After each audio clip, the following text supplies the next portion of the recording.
You've been giving away your power your whole life, and you didn't even notice it. Every time you reacted to someone who didn't deserve it, every time you explained yourself to people who were never going to understand, every moment you let someone pull you out of your peace, just to prove a point that was never worth proving.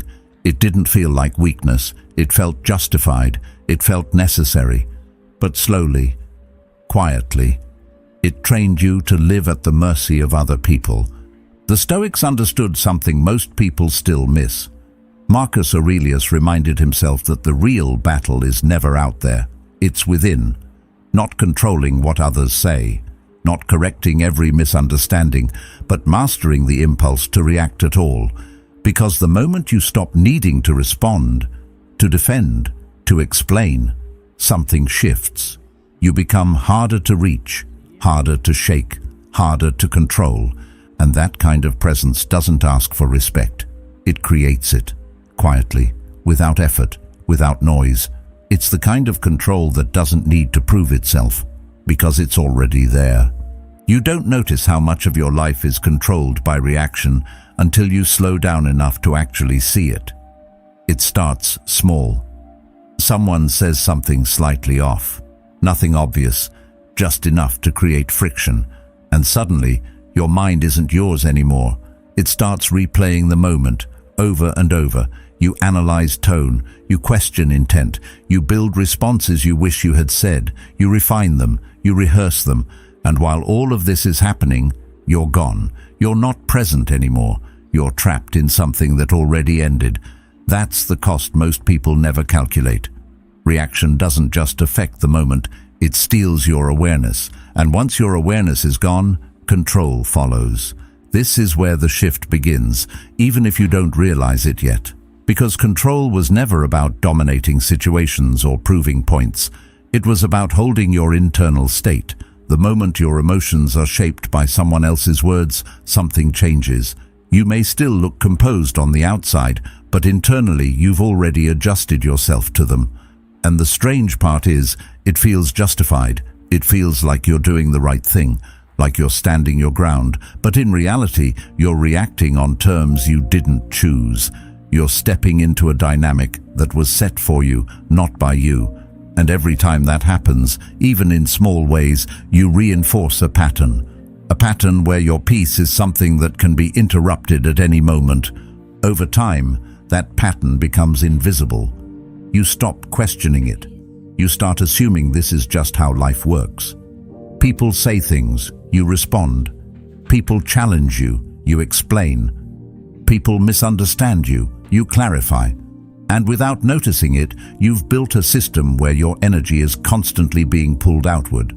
Your attention is scattered across things that don't deserve it. Your peace becomes conditional. And that's where most people stay. Not because they choose it, but because they never step back far enough to see it clearly. They don't see that the disturbance isn't coming from the situation, it's coming from how they engage with it. The Stoics saw this differently. They understood that not everything deserves a response, that not every comment needs to be answered, that not every situation requires your involvement, and more importantly, they understood that your control exists in the space between what happens and how you respond. It's a small space, easy to miss, but it's always there, and inside that space is your freedom. The problem is, most people move too fast to notice it. They react before they think. They speak before they choose. And that space disappears. But when you slow down, even slightly, something changes.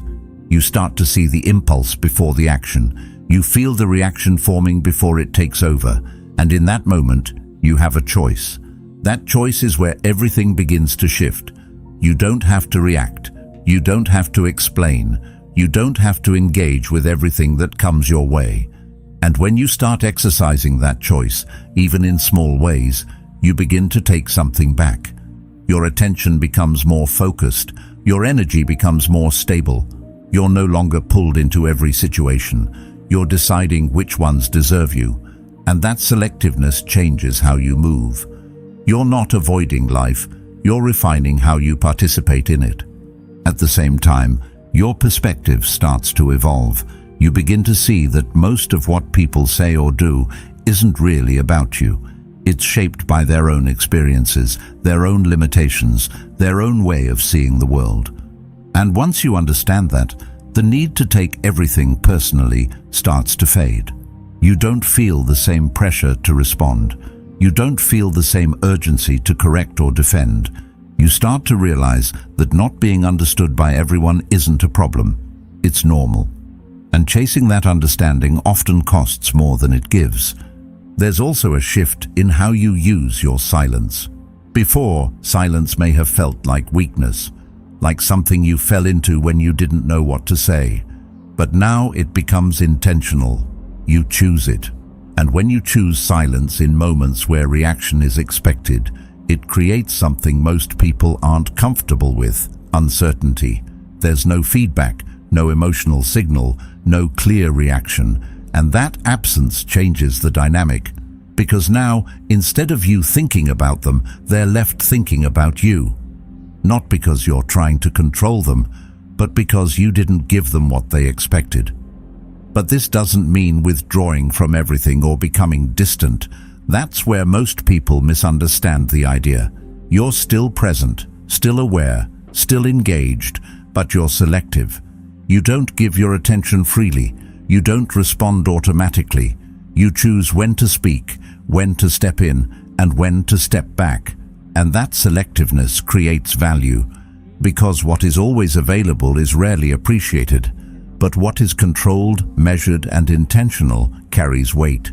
It creates a different kind of presence, one that doesn't need to prove itself. And as you continue to operate this way, something deeper begins to form. You're not just avoiding negativity, you're redefining your standard. Every time you ignore something that doesn't deserve you, you reinforce a quiet boundary.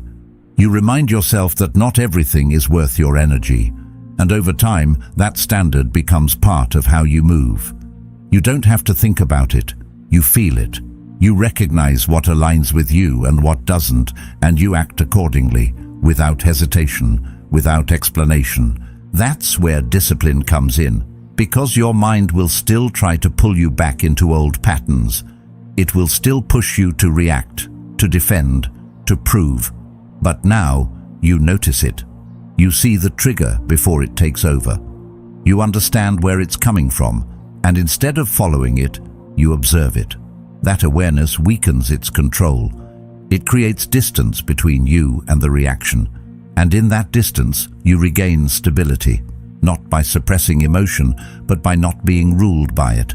And eventually, you reach a point where you no longer feel the need to act in every situation.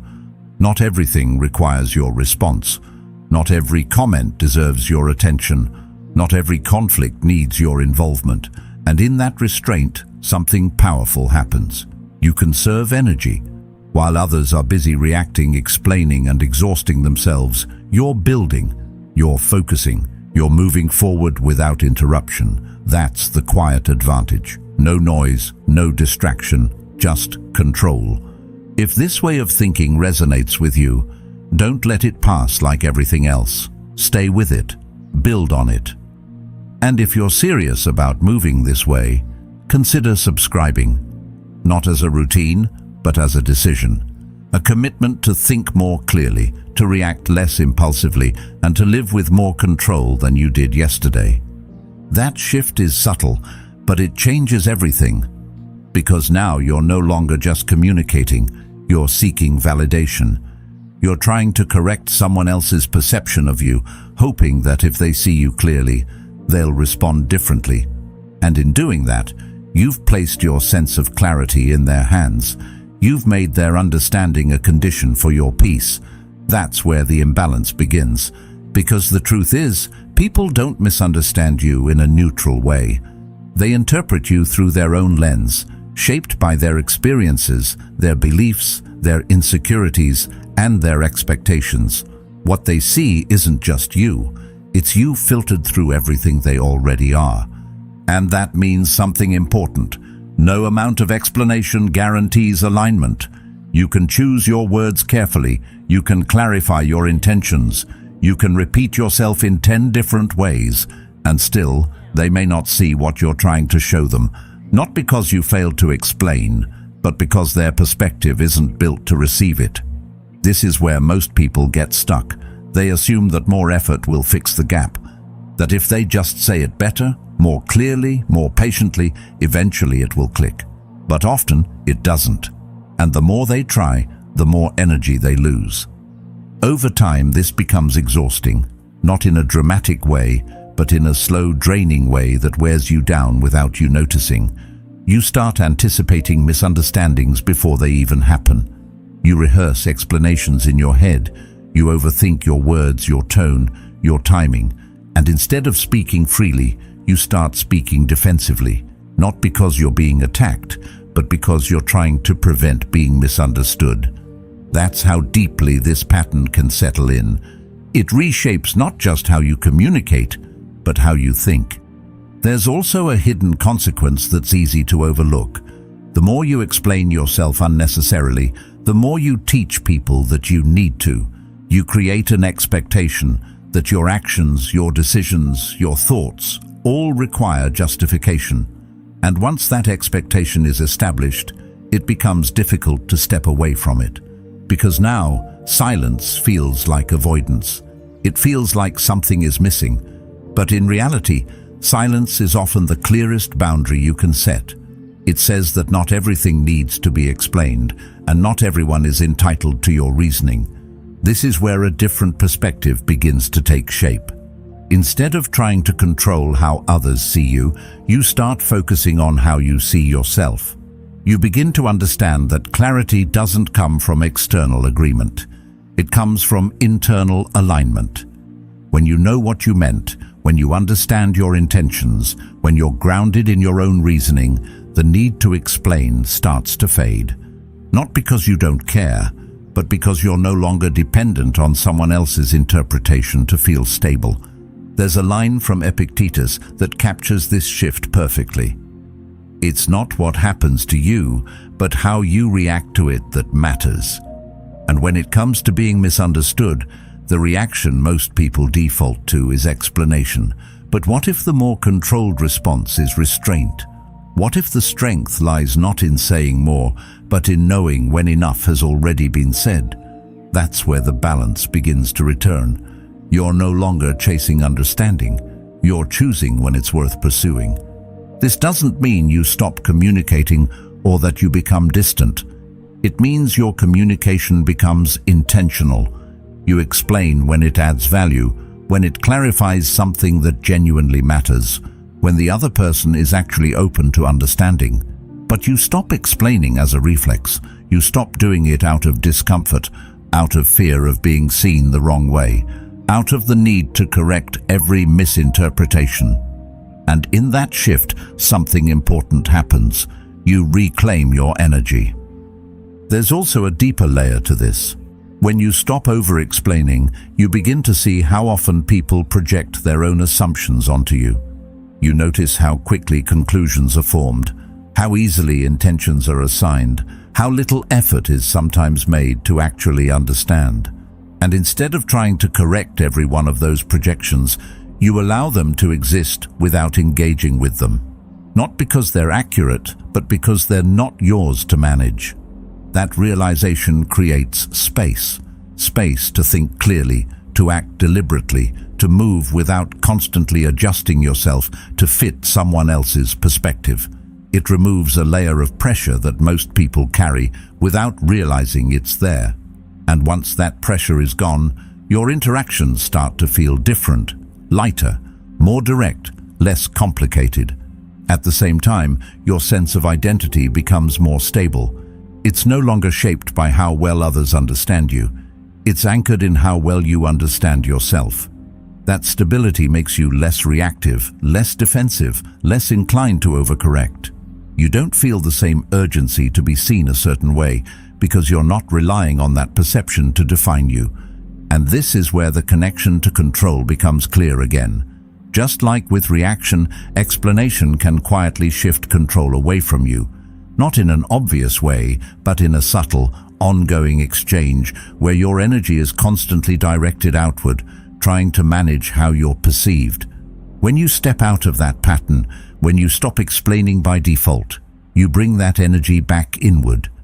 You use it to strengthen your own clarity instead of trying to fix someone else's interpretation. Over time, this becomes a habit. You pause before explaining. You ask yourself whether it's necessary, whether it adds anything, whether the other person is even in a position to understand. And if the answer is no, you let it go. You move on without filling the silence, without correcting the narrative, without chasing resolution where it doesn't exist. That restraint doesn't make you less expressive, it makes you more precise. Your words carry more weight because they're not used to defend every detail. They're used when they matter, and because of that, they land differently. People pay more attention, not because you're saying more, but because you're saying less with intention. In the end, the shift is simple, but not easy. You stop trying to control how others interpret you, and you start controlling how you respond to being interpreted. You let go of the need to be fully understood by everyone, and you focus on being clear within yourself. And once that becomes your foundation, misunderstanding loses its power to disturb you. There's a different way to move through moments that usually pull you in. It doesn't look dramatic, it doesn't feel loud. In fact, at first it almost feels unnatural. Someone tries to provoke you, maybe with a comment, maybe with a tone, maybe with something subtle enough that only you catch it. And instead of reacting the way you normally would, you pause. You don't respond. You don't correct them. You don't show anything on your face that confirms they reached you. You simply let the moment pass without feeding it. That silence, in that exact moment, changes the entire dynamic. That absence creates something most people aren't comfortable with: uncertainty. When there's no reaction, no emotional signal, no clear feedback, the other person is left with their own interpretation. They start questioning what just happened. Did it land? Did it matter? Was it ignored on purpose?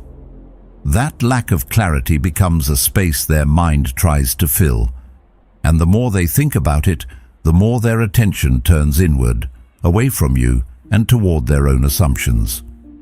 There's a kind of psychological pressure that silence creates, not through force, but through absence. People are used to feedback. They rely on it to navigate interactions. A reaction tells them where they stand, whether they crossed a line, whether they succeeded in getting a response.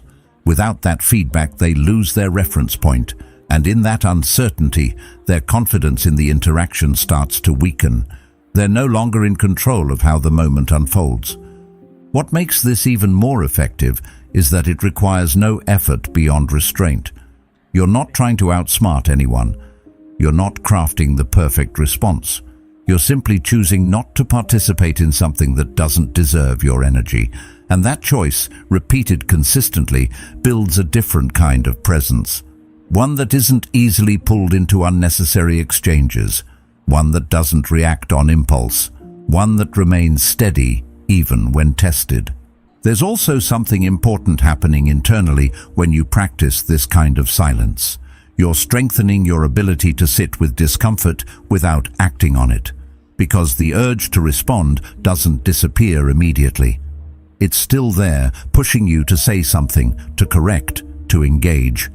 But when you resist that urge, even briefly, you prove to yourself that it doesn't control you. And that realization builds confidence.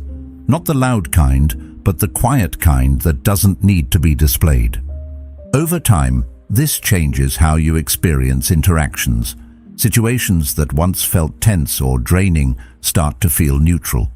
Comments that would have stayed with you for hours lose their impact. You begin to see how much of your previous stress came not from what was said, but from how you responded to it. And once that becomes clear, the motivation to react starts to fade. It no longer feels necessary. There's a line that captures this idea with precision. No man is free who is not master of himself. Freedom, in this sense, isn't about controlling others or shaping every interaction to your liking. It's about maintaining control over your own responses, even when the situation invites you to lose it. Silence becomes one of the simplest ways to practice that control, not because it avoids the situation, but because it prevents the situation from controlling you. As this approach becomes more natural, people begin to notice the difference. Not always consciously, but they feel it. There's a shift in how they interact with you. Some may test it, trying to get a reaction, pushing a little further to see if the pattern holds. Others become more measured, more respectful, because they sense you're not easily drawn in. And in both cases, the dynamic has changed. You're no longer responding automatically. You're choosing when and how to engage. As Seneca put it, "He who is brave is free." This doesn't mean you never speak or that you avoid every confrontation. There are moments where a response is necessary, where clarity matters, where silence would only create confusion. But those moments become easier to recognize when they're not buried under layers of automatic reaction. You respond when it's intentional, not when it's triggered, and that distinction is what keeps your control intact. That filter is what most people lack. They move through life open to everything, responding to every comment, every message, every shift in energy around them. And because of that, their attention is constantly scattered. Their presence is diluted. They're everywhere, reacting to everything, but never fully grounded in anything. It feels like participation, but it's actually a loss of direction. Because when you're available to everything, you're controlled by anything. That decision-making process is where your power begins to return. Because now, instead of being pulled into interactions, you're stepping into them intentionally. You're not reacting, you're choosing. And that choice creates a different kind of presence.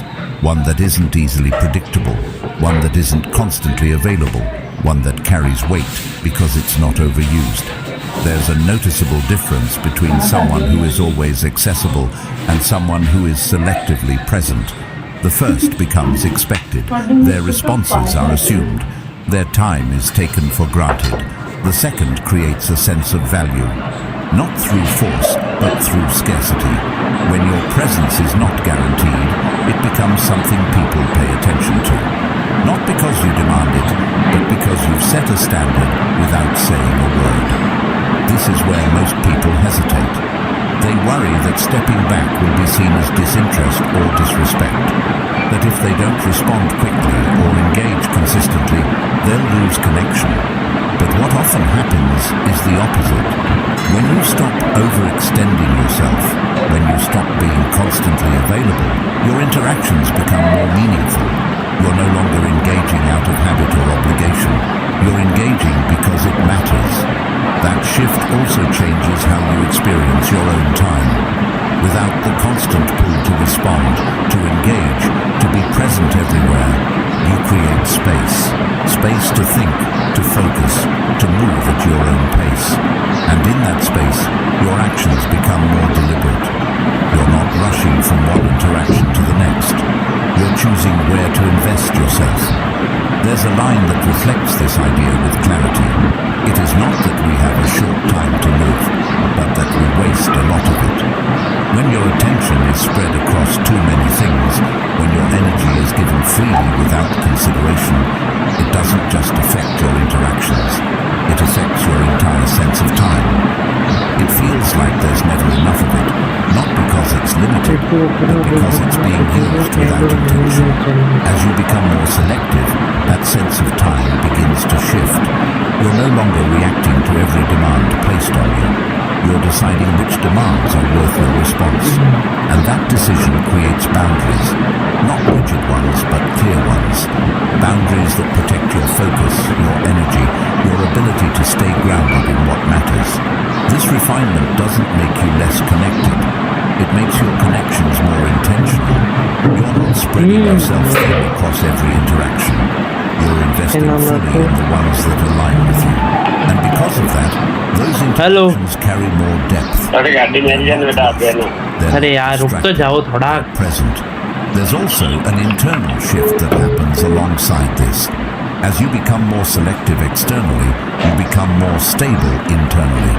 You're not constantly adjusting your state based on what's happening around you. You're maintaining a consistent center, regardless of external noise. That consistency makes it easier to stay focused, to stay calm, to stay in control. Over time, this way of operating becomes natural. You no longer feel the need to respond to everything. You no longer feel uncomfortable with silence or space. You begin to trust that not every situation requires your involvement, that not every moment needs your input. And that trust allows you to move through life with less friction. The idea of control, then, becomes less about managing others and more about managing yourself. It's not about influencing every interaction. It's about choosing which interactions you step into. It's not about being present everywhere. It's about being fully present where it matters. And in that selectiveness, something changes in how others perceive you, not because you're trying to create an image, but because your behavior reflects a certain level of discipline. You're not easily pulled in, you're not constantly available, you're measured. And that measurement creates a sense of respect, even if it's not explicitly acknowledged. At the same time, your own perception of yourself begins to shift. You start to see that you don't need to be involved in everything to be relevant. You don't need to respond to every comment to maintain your position. Your value isn't tied to how often you engage, but to how intentionally you do. You're still in the world, still interacting, still connected.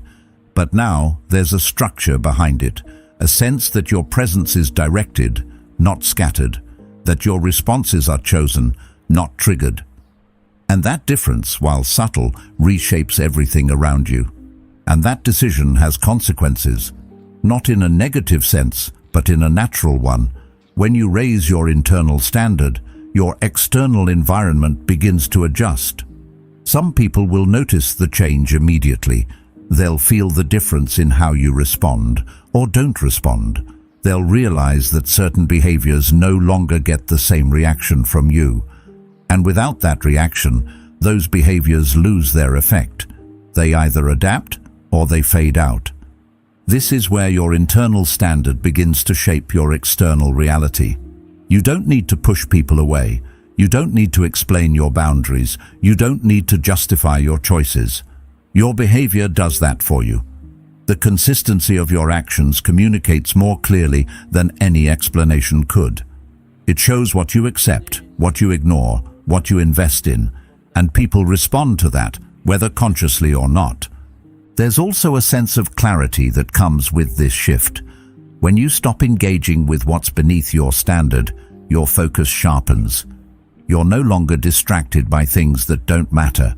You're no longer carrying conversations, arguments, or thoughts that add nothing to your direction. That mental space becomes available for something else, something more aligned, more constructive, more intentional. Over time, this clarity strengthens your sense of identity.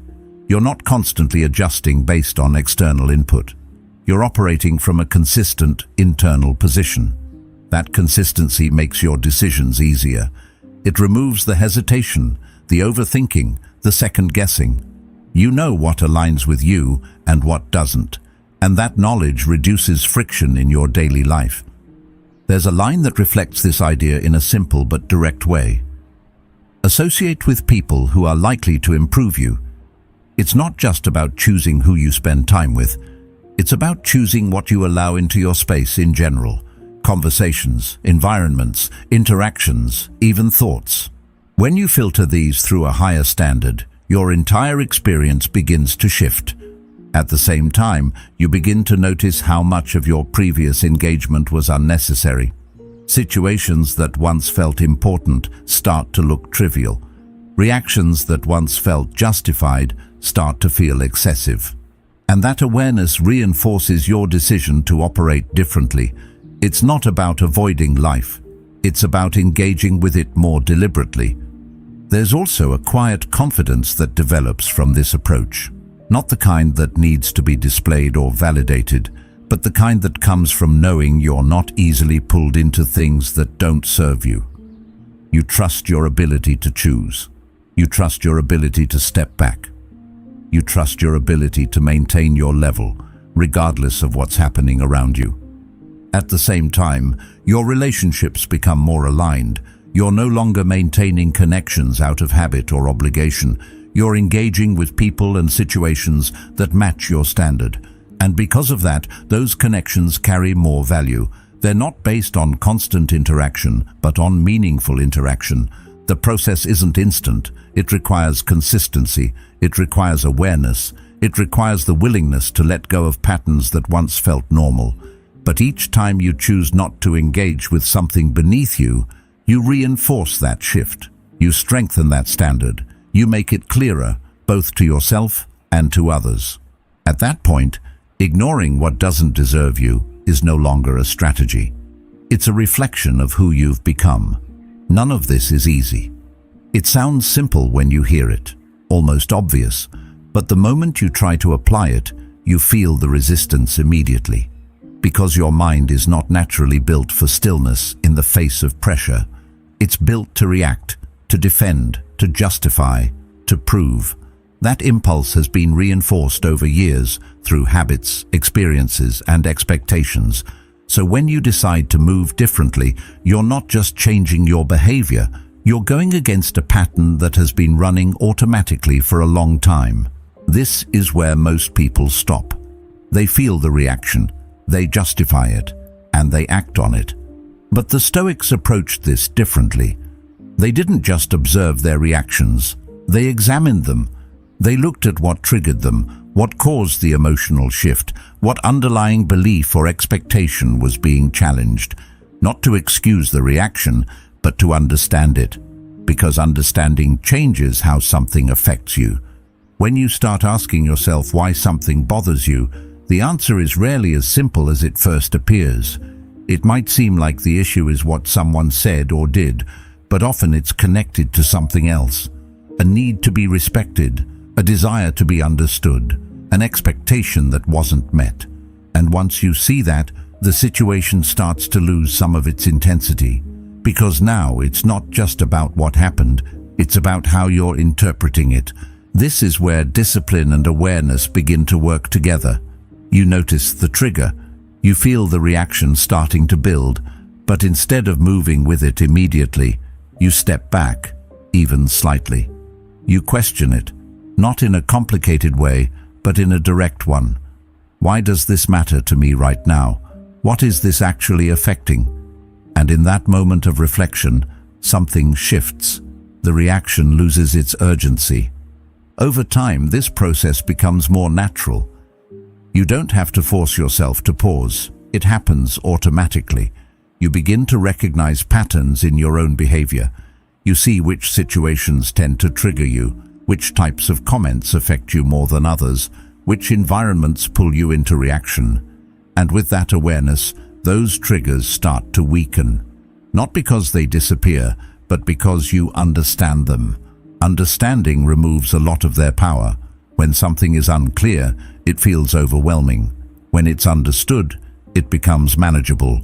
And that's what happens with your triggers. They go from being automatic responses to being observable patterns. You see them as they are, without immediately acting on them. And that space between awareness and action is where your control grows. This doesn't mean you stop feeling. You still experience emotions. You still notice when something doesn't sit right. But the difference is, those feelings don't dictate your behavior in the same way. You're not pulled into action by them. You're aware of them, but you're not controlled by them. And that distinction is what creates stability. Stability in this sense isn't about being unaffected by everything. It's about not being easily moved by things that don't deserve that level of influence. It's about maintaining a consistent internal state, even when external situations shift. And that consistency makes you less predictable in the best way. Not because you're trying to be unpredictable, but because you're not reacting in the expected way. There's also a level of freedom that comes with this. When your triggers no longer control you, your options expand. You're not limited to one type of response. You're not locked into a pattern of behavior. You can choose how to respond or whether to respond at all. And that choice gives you flexibility. It allows you to move through situations without being tied to a specific reaction. As Marcus Aurelius wrote, "You have power over your mind, not outside events. Realize this and you will find strength." At the same time, your interactions become more intentional. You're not responding out of habit or impulse. You're responding because you've decided it's worth it, and that decision is based on clarity, not emotion. It's based on understanding, not reaction. That shift makes your responses more effective, more precise, more aligned with your actual intentions. As this becomes part of how you operate, people begin to notice the difference. They may not understand it fully, but they see that you're not easily provoked, that you don't react the way most people do, that certain things that would normally cause a reaction don't seem to affect you in the same way. And that creates a different kind of presence, one that feels steady, grounded, controlled. This presence isn't something you perform. It's a result of the internal work you've done, the examination of your triggers, the discipline to pause, the awareness to understand what's happening beneath the surface. It's built over time, through repetition, through consistency. And once it's there, it doesn't need to be maintained in a forced way. It becomes natural. There's also a shift in how you view other people when you reach this point. You begin to see that their actions, their words, their behavior are often driven by their own triggers, their own patterns. And instead of reacting to them, you observe them, not in a detached way, but in a way that recognizes what's actually happening. And that recognition makes it easier to stay grounded. This is where indifference takes on a different meaning. It's not about not caring. It's about not being controlled. It's about choosing what affects you and what doesn't. It's about maintaining your position regardless of what's happening around you. And that kind of indifference is not cold. It's stable. It allows you to move through situations without being pulled into them unnecessarily. It allows you to engage when it matters and step back when it doesn't. It allows you to maintain your energy, your focus, your clarity. And over time, it becomes the foundation of how you operate. Because in the end, the goal was never to eliminate emotion or avoid interaction. It was to understand yourself well enough that your reactions are no longer automatic, that your behavior is no longer dictated by external triggers, that your state is no longer dependent on what happens around you. And once that becomes your reality, control is no longer something you're trying to achieve. It's something you already have. At some point, something shifts in a way that feels almost invisible at first, but changes everything once you notice it. You no longer feel the same urgency to respond to everything around you. Situations that once pulled you in immediately now pass by without that automatic need to engage. Comments don't carry the same weight. Tension doesn't demand your participation. And what used to feel like something you had to address now feels optional. That realization is subtle, but it marks a turning point. Because once you see that not everything requires your response, you begin to move differently. This shift changes how you experience time and energy. When you're no longer reacting to everything, you stop spending your mental resources on things that don't matter. You're not replaying conversations. You're not thinking about what you should have said. You're not carrying interactions with you long after they've ended. That mental space, once occupied by reaction and analysis, becomes available. And what you do with that space determines the direction you move in. When you step out of that pattern, the difference is immediate. Your attention becomes more focused. Your actions become more deliberate. You're not switching between distractions. You're staying with what matters. And that consistency creates momentum. Not the kind that looks dramatic, but the kind that builds steadily over time. You're no longer reacting to what's happening around you. You're directing your energy toward what you've chosen. There's a line that captures this idea with precision. If you seek tranquility, do less. It doesn't mean you become inactive. It means you remove what's unnecessary. You stop doing things that don't contribute to your direction. You stop engaging in situations that don't add value. And in doing less of what doesn't matter, you create space for what does. That's where real progress begins, not in doing more, but in doing what matters consistently. This approach also changes how others interact with you. When you're not easily drawn into every situation, people begin to recognize that your attention isn't automatic. They see that you're not reacting in the expected way. And that creates a different dynamic. Some may test it, trying to see if they can still pull you in. Others may adjust, becoming more intentional in how they approach you. But in both cases, the pattern has changed. You're no longer responding on impulse. At the same time, your own sense of control becomes more stable. You're not constantly adjusting your state based on what's happening around you. You're maintaining a consistent direction, regardless of external noise. That consistency makes it easier to stay focused, to stay calm, to stay aligned with what you've chosen. You're not being pulled, you're moving. There's also a sense of quiet confidence that develops from this. Not the kind that needs to be expressed or proven, but the kind that comes from knowing you're not easily distracted. You trust your ability to stay on course. You trust your ability to ignore what doesn't matter. You trust your ability to maintain your focus, even when there are opportunities to lose it. And that trust removes a lot of internal tension. As this becomes your default, your progress begins to look different. It's not loud, it's not reactive, it's not driven by external pressure.